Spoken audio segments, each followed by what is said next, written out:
Bonjour, Mireille Kolimba, ancienne première dame de la République centrafricaine, ancienne parlementaire du Rassemblement démocratique centrafricain. La Journée internationale de la femme reste aujourd'hui une brûlante question d'actualité, car tant que l'égalité entre les hommes et les femmes ne sera pas atteinte, nous aurons besoin de la célébrer. Nous pensons que c'est une journée de manifestation à travers le monde. C'est l'occasion de faire un bilan sur la situation des femmes.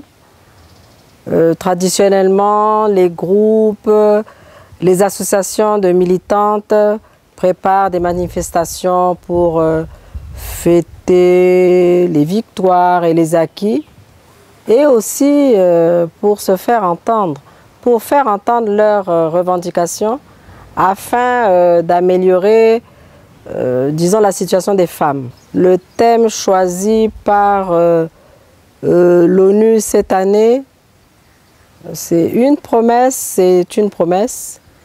Il est temps de passer à l'action pour mettre fin à la violence à l'égard des femmes.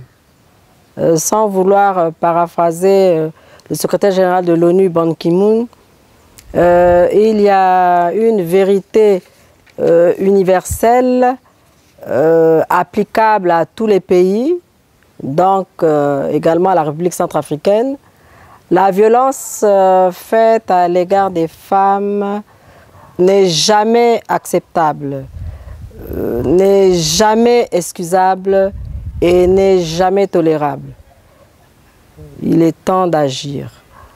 Donc je dis, il est temps d'agir pour mettre fin à la violence faite aux femmes sous toutes ses formes.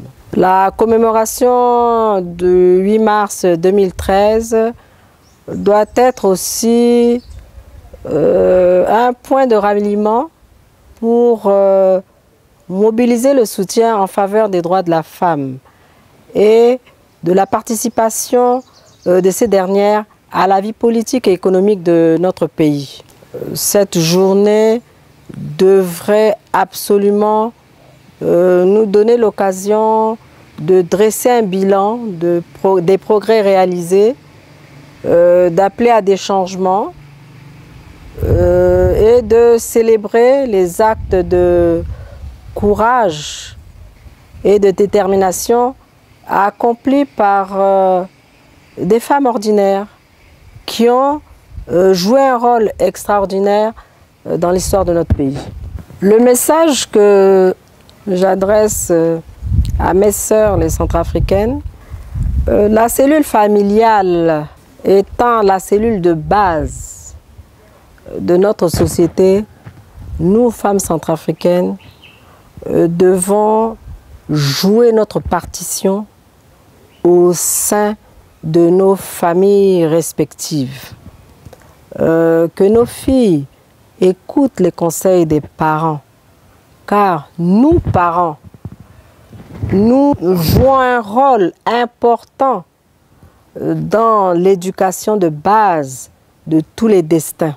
Je n'ai pas la prétention de faire la morale à qui que ce soit, mais chères sœurs centrafricaines, que vous soyez analphabètes, intellectuelles, politiques, commerçantes, et j'en passe, ce que nous avons de plus cher, c'est notre morale.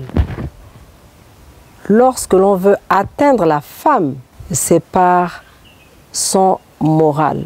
Ne donnons pas l'occasion à qui que ce soit de nous jeter le discrédit.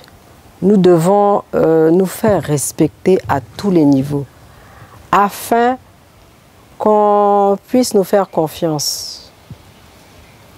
Car Dieu a donné un sixième sens un peu plus développé que l'homme à la femme.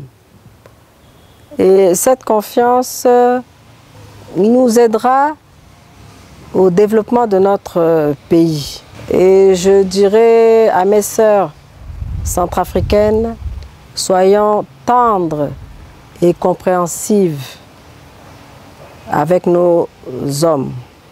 Entre nous, les femmes centrafricaines, cessons de nous dévaloriser. Arrêtons de nous détruire. Soyons plutôt toujours unis et solidaires. Femmes centrafricaines, levons-nous. En ce jour du 8 mars 2013, formons un seul mouvement afin que les hommes, face à ce mouvement, nous prennent au sérieux. Afin que les hommes comprennent que nous sommes soucieuses du destin de notre pays. Je dirais qu'il faudrait que nous fassions très attention à la division. Parce qu'en nous divisant, les hommes cherchent à mieux régner.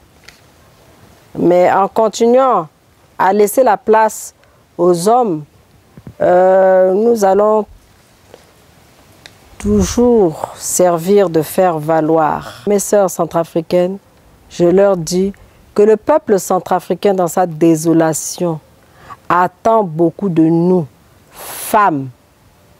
Levons-nous. Que Dieu bénisse les femmes centrafricaines.